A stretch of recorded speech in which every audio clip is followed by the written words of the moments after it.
This is the all-new TECNO Phantom V Fold 2. It's slimmer, lighter, supports the use of a stylus, has the biggest battery of all foldable smartphones, and it's powered by AI. That said, at $1,080 or just around 1.7 million naira, is it worth buying? Well, keep watching to find out.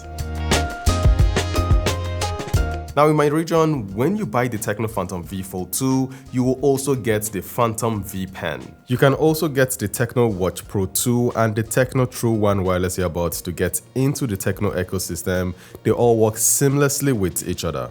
Phantom V Fold 2 comes in two colors, rippling purple with a leather finish and crust green, which is the one I have here. It comes with a 70-watt fast charger that charges this smartphone from 0 to 100% in 53 minutes, a USB Type-C cable, a CalCare bottler service card in case your smartphone needs fixing. It also comes with a case and an NFC card. Now the case of this smartphone has some issues, and when you compare it with the Phantom's V Fold 1 case, that case is stronger. You can place the phone in all directions, but the new one isn't strong enough. Now moving to the smartphone, the designers at TECNO did an excellent job of slimming down this smartphone. It's also lighter and feels good to hold. The front display is resistant to drops and scratches to a degree. The rear is made from laminated fiberglass and the hinge is made from high-strength aluminum alloy. Phantom V Fold 2 is an IP54 rated device. It's resistant to dust and water splashes. The speakers on this foldable device are really good. They're dual stereo speakers with Dolby Atmos support.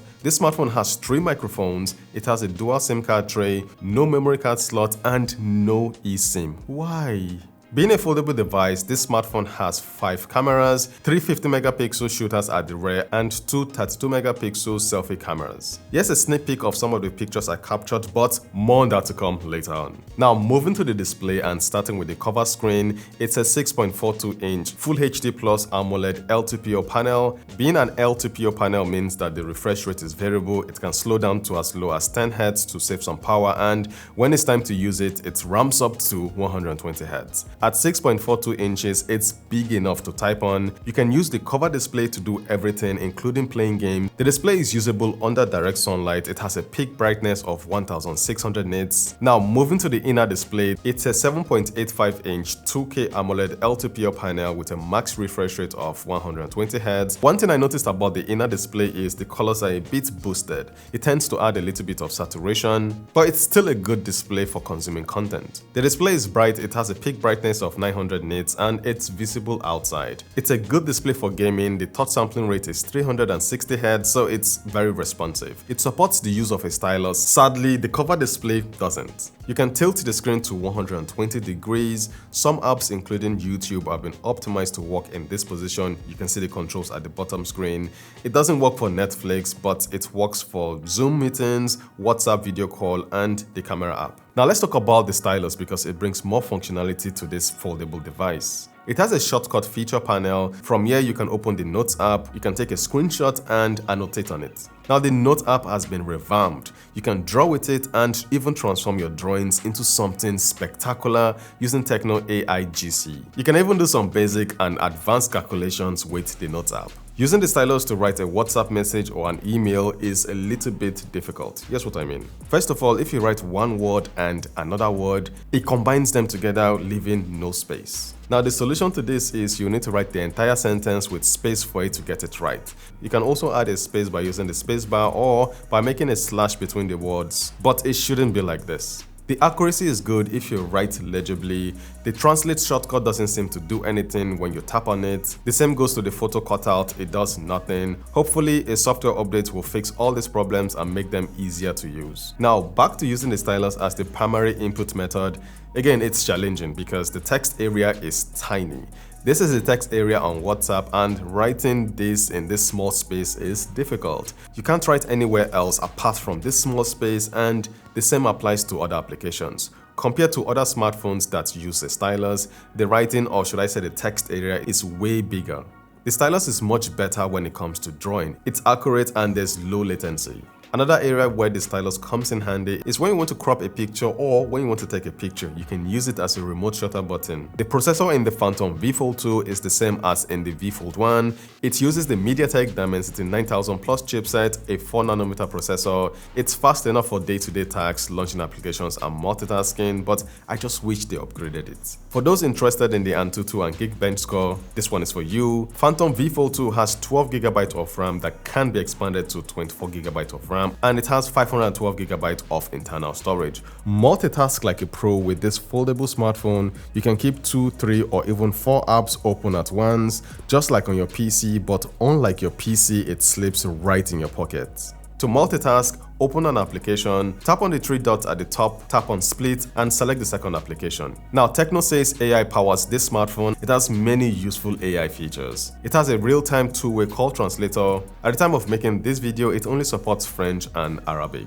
The Notes app has a couple of AI features. You can use AI to rewrite highlighted text, you can proofread what you've written, and AI can even summarize your notes. In the settings under personalization, an AI wallpaper generator can transform your pictures or even generate an image based on text. The Recorder app can now transcribe recorded audio files and even translate the text. In the Notes app, AI sketch to image can transform your drawings into a masterpiece. Ella, the AI assistant, is now more intelligent. It can help with drafting emails, summarizing documents stored on your smartphone, and summarizing websites. You can even ask it about recent events. The US presidential debate between Trump and Kamala. Who do you think won the debate? According to a recent ABC News Ipsos poll, Americans broadly pick Kamala Harris as the winner of the debate. Gaming on the Phantom V Fold 2 is good. It has the processing power to play graphic-intensive games. It played Call of Duty Warzone at medium graphics. The gameplay was alright, but after 10 minutes of gameplay, the camera area of the smartphone got hot. Now the trick is you can hold the smartphone this way to escape the heat. That way you're not going to feel it, but occasionally your hand will block the speakers. For Call of Duty Mobile, it ran the game at very high graphics and maximum frame rate.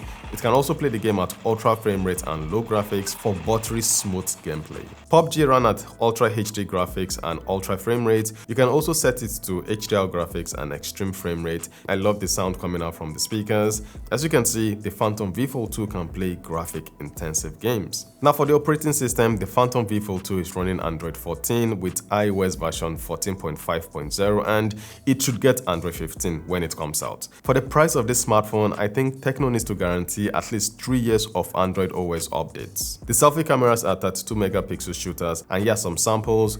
The pictures captured with the selfie camera on the cover screen looks good. You can see the sky and my face well, which means the highlights are not blown out and the HDR is working. The colors look true to life. Now, if you want to bump the quality of your selfies a notch, you can use the 50 megapixel main camera to do that. You're going to notice the pictures captured by the larger sensor shows a bit of saturation and details. But overall, it looks better than the photos captured by the 32 megapixel selfie camera. Portrait shots using the selfie camera looks alright. Sometimes HDR doesn't kick in, but it does an excellent job in lighting up your face, which is what you want the camera to focus on. Alright, so here's a video from the front-facing camera, the 32 megapixel front-facing camera, shooting in 1080p 30 fps.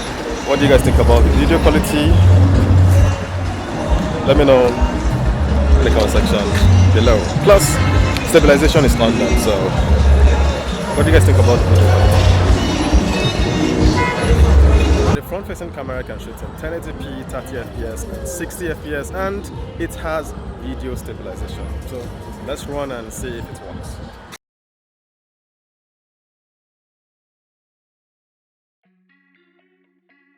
Now moving to the rear cameras, the 50 megapixel main camera looks good. It shows good details, but it adds a little bit of saturation to make the image pop.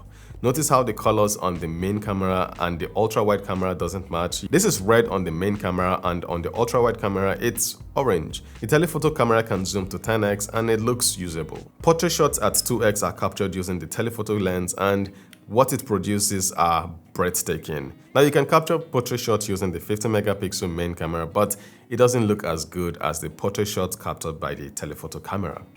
What's up guys, 4K 30 fps using the main camera, the 50 megapixel main camera. What do you guys think about the video quality, the audio quality? Let me know in the comment section below. Again, 4K 30 fps using the 50 megapixel rear camera. What do you guys think?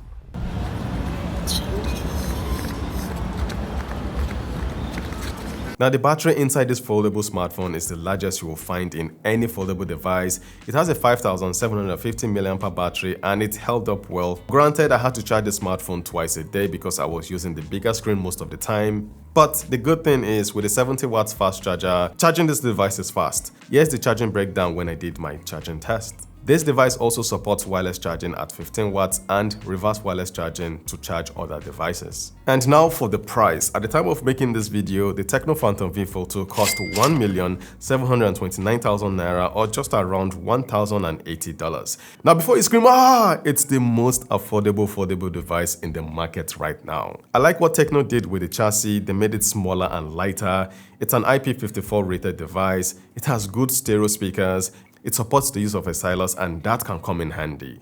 The cameras are decent, especially the telephoto camera. The battery life is good, charging is fast, and some AI features are useful. Especially Ella. Ella is useful and she's up to date. Now, the first thing I don't like about this device is the case it comes with. Also, writing with the stylus needs to be improved. As for the processor, well, it runs well, but after using the Phantom V Fold 1 for a while, I just wish the Phantom V Fold 2 came with a newer processor.